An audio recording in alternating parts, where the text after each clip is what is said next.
We continue to follow that fatal ICE shooting in the city of Minneapolis. Mayor Jacob Frey now holding that press conference. Let's listen in.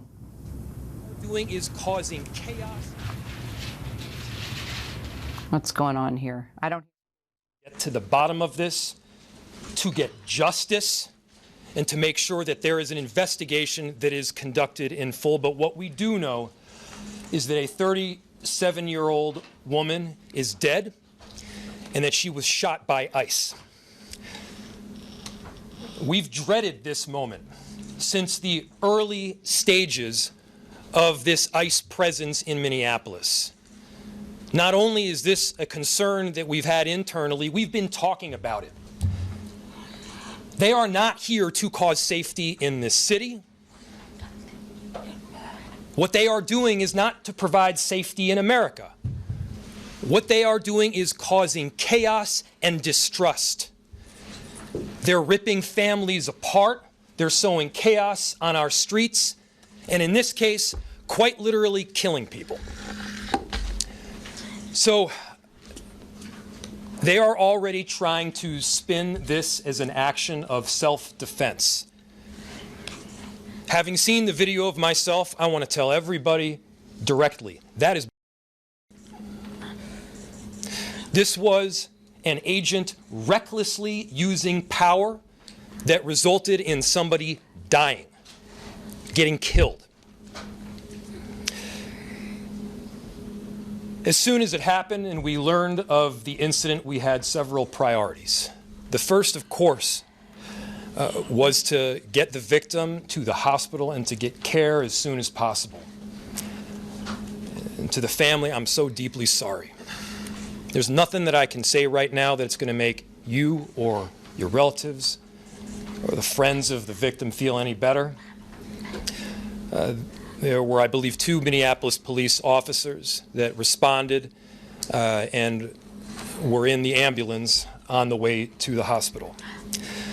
The second was to get ICE off of the scene. There were dozens, if not hundreds, of ICE and federal officers that were there at the time. Having them there was only causing more chaos. Having them there was only making a difficult situation even more problematic, and one that, yes, they created themselves. There's little I can say, again, that'll make this situation better, but I do have a message for our community, for our city, and I have a message for ICE. To ICE, get the out of Minneapolis. We do not want you here. Your stated reason for being in this city is to create some kind of safety, and you are doing exactly the opposite. People are being hurt. Families are being ripped apart. Long-term Minneapolis residents that have contributed so greatly to our city, to our culture, to our economy are being terrorized, and now somebody is dead. That's on you. And it's also on you to leave. It's on you to make sure that further damage, further loss of life and injury is not done.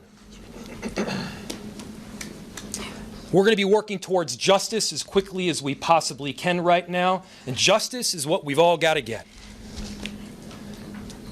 Next, a message to our community. Look, we all know that the agenda of this Trump administration is to create chaos. Let us respond right now with our best versions of self. This is a moment where all of us in Minneapolis and beyond, we can rise to the occasion. We can show them who we are. We can show them the kind of courage, bravery, love, and compassion that makes Minneapolis, Minneapolis, and that makes America, America. We are better than a bunch of ICE agents being deployed to cities around the country and ripping apart families and communities. We're better than that. And so we are going to meet that hate with love. We are going to meet that despair with hope. We are going to meet that injustice with constitutional justice ourselves. And we're going to make sure that in this very difficult moment, we do not take the bait that these ICE agents are trying to create and that the federal government, to be clear, wants. They want us to respond in a way that creates a military occupation in our city. They want an excuse to come in and show the kind of force that will create more chaos and more despair. Let's not let them. Let's rise to this occasion. Let's show them something far more beautiful than the kind of division that they're trying to stoke. Let's show them unity of purpose, of love, and the courage of our conviction. Our conviction, to be clear, is rock solid, and it is for our neighbors, all of our neighbors. It's for people who have lived here for 80 years. It is for new immigrants who have made this city a better place. That's the kind of love that we're going to show up with right now. If you're angry, I get it. I am too. If you're feeling that kind of despair, it's understandable. Let's show them who we can be. Let's show up with peace. To march, to protest, to hug one another, to love all the way with peace.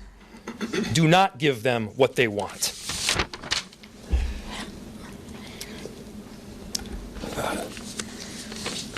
Finally,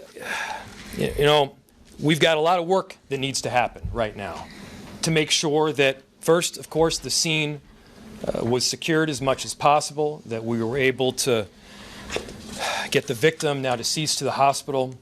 And we've got a lot of work to do in the coming days. I want to thank our city enterprise for the work that they have done, but more importantly, what they're about to do, because this is going to be heavy, and our city has been through a lot. We also know that we're prepared to do right for people. Among them is our chief of police, and I'll invite him up. My name is Brian O'Hara, B-R-I-A-N-O''H-A-R-A. I am the Minneapolis Police Chief. This morning, Minneapolis police officers received a report of federal law enforcement being involved in a deadly force incident, meaning shots had been fired. Minneapolis police officers responded to the scene. We arrived and found a woman with a gunshot wound to the head. Life-saving measures were performed at the scene, including CPR. The woman was transported to Hennepin County Medical Center, where she has since been pronounced deceased.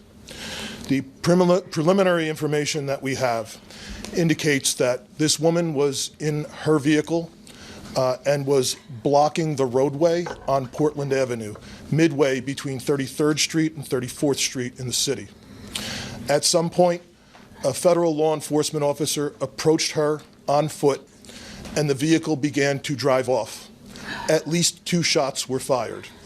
The vehicle then crashed on the side of the roadway.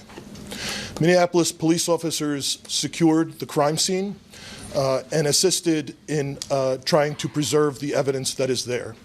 We have since turned over the scene both to the Federal Bureau of Investigation as well as the Minnesota Bureau of Criminal Apprehension, which will be conducting an investigation into this use of deadly force. I want to thank the mayor, city council president, other members of the city council, state legislators that were on the scene. This has been a very difficult time for everyone in the city. And this is obviously a very, very tragic situation where a woman has lost her life. That being said, in addition to this tragedy, which unfortunately we did predict, we were seriously concerned about further escalation from the scene. And I want to thank the elected officials that came themselves to help us prevent that from happening, as well as the individuals on that scene that remained peaceful and that abided by law enforcement instructions so that we could preserve that scene and ensure that a full and transparent investigation can take place. That being said, I just echo the mayor's comments that we ask that the community continue to call for peace. We understand people are going to be upset about what happened, and people are going to want to exercise their First Amendment rights. But please do so safely and lawfully to ensure that we do not have any further tragedy in this city or destruction. Thank you. Thank you, Chief. Thank you, Sheriff. Thank you, council members. Commissioner, I'll open it to questions. Any idea on the identity of the ICE officer who fired those shots at this point? I don't have that information, no. The question was, is there an identity of the ICE officer that fired? I do not have that. Mayor Frye, we're hearing the ICE officer stopped a position from helping the lady who was shot. Is that true? We've seen videos all over social media that someone tried to help this lady, and they were told, they were pointing guns at and told to get away. Do you know about that at all? So the question was, there's information out there that people tried to help the woman that was shot, and ICE officers then pointed guns at them and told them to leave. I do not have that information. I myself saw a video of the shots being fired as the car was driving away. What I can tell you is the narrative that this was just done in self-defense is a garbage narrative. That is not true. It has no truth. And it needs to be stated very clearly, since we have already seen a video of it. I do not know as to what you're talking So, about. Mayor, she wasn't driving. Over here.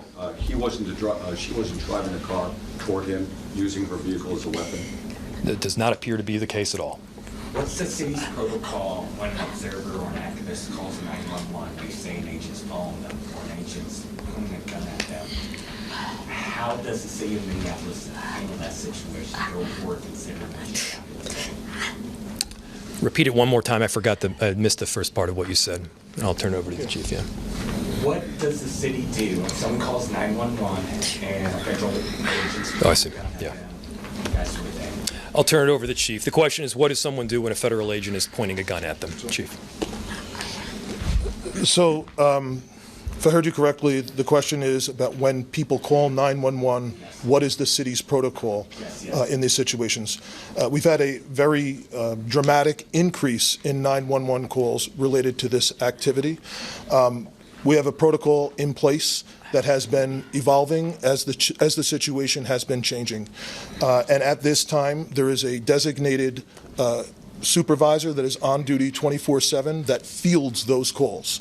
And we do everything that we can to ensure that they are appropriately prioritized, with the priority being placed upon the protection of life and safety of everyone in the community. Can you tell us any more about the woman who was fatally shot? Was she there as a legal observer, protester, bystander? What do you know that you can share? So the question was, what can I share about the deceased? There is nothing to indicate that this woman was the target of any law enforcement investigation or activity. This woman was in her car, and it appears then blocking the street because of the presence of federal law enforcement, which is obviously something that has been happening not just in Minneapolis, but around the country. She appears to be a middle-aged white woman. Chief, just about a month ago, you said these unplanned and questionable tactics by federal agents would result in someone being killed at a press conference right here. Mm-hmm. Do you consider today's tactics in line with that, or do you just have a generic response to the fact that somebody is now dead? The question is that I had previously made several statements about being concerned about the tactics being employed. I am obviously very concerned that I have been told that a woman who was sitting in her car blocking the street and not the target of any enforcement activity is now deceased. However, I do not know, to be clear, I do not know the exact circumstances of the shooting, but I would tell you, in any professional law enforcement agency in the country, I think they would tell you it's obviously very concerning whenever there's a shooting into a vehicle of someone who's not armed. But it also is something that is possible. At times, it is justified. But it is very concerning, and it's something that most law enforcement agencies in the country very intensely to try and minimize the risk that law enforcement officers get placed into a situation that the need for deadly force would be necessary. Has there been any indication of that need in this case? I didn't hear the question, I'm sorry. Has there been any indication of the need to shoot into the vehicle? The question was any indication about the need. I guess getting back to the justification of this, I have not seen any information other than what I have communicated. Was she alone in the car? Were there children in the car with her? The question was if she was alone in the car.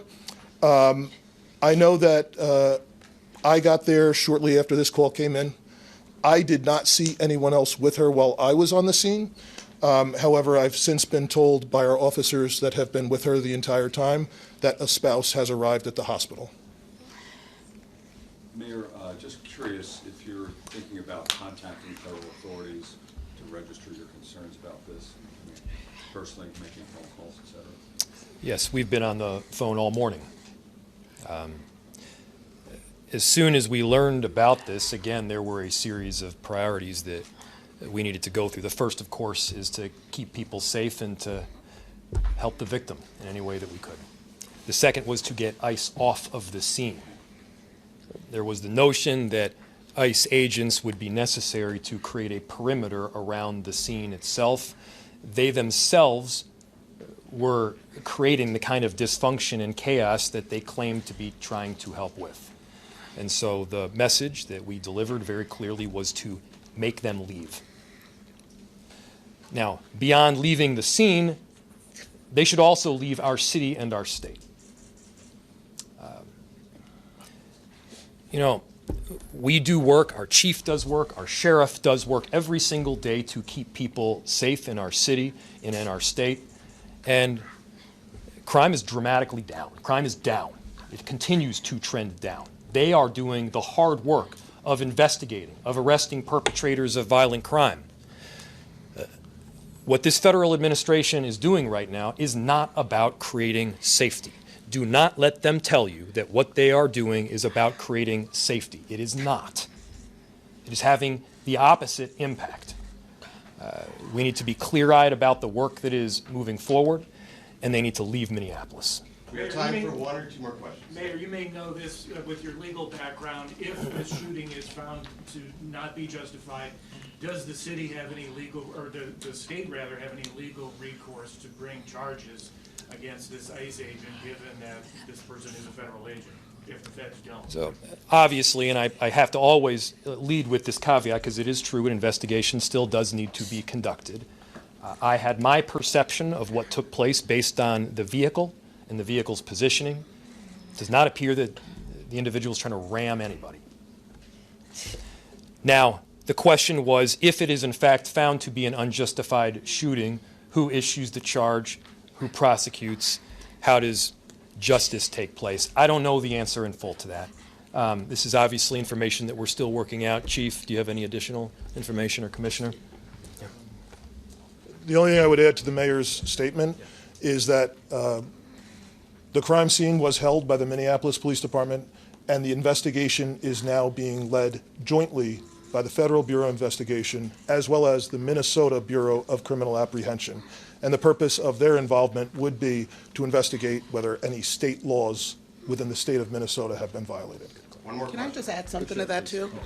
What's very important is that for our communities, that we do have some kind of part in this investigation. It needs to be done on a local level. With all due respect to the federal level, we do need to make sure that our local agencies are involved.